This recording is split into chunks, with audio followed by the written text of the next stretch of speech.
چلو 90 سیکنڈز کے ساتھ میں ہوں حمیرہ اور آج کی اہم خبریں۔ پاک فوج کے شعبہ تعلقات عامہ ISPR کے مطابق بھارتی حملوں میں 40 شہری اور 11 جوان شہید ہو گئے، جبکہ عام شہریوں پر جارحیت کا جواب دیتے ہوئے 78 اہلکار زخمی بھی ہوئے۔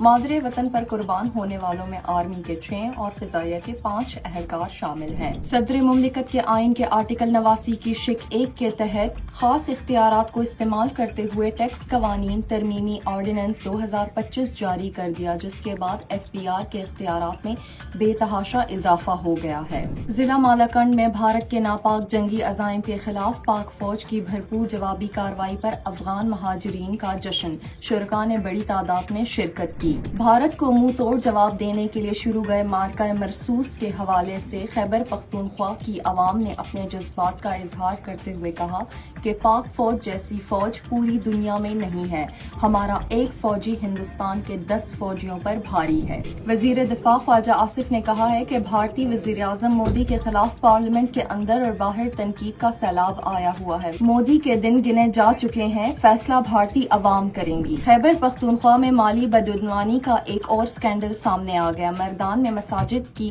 سولرائزیشن کے لیے 260 ملین کی رقم جاری کی گئی تھی، منصوبہ شروع ہوتے ہی ختم ہو گیا، جبکہ ٹھیکیدار رقم سمیت غائب ہو گیا۔ اب تک کے لیے اتنا ہی۔ مزید اپڈیٹس کے لیے سنو پختونخوا کے ساتھ رہیے۔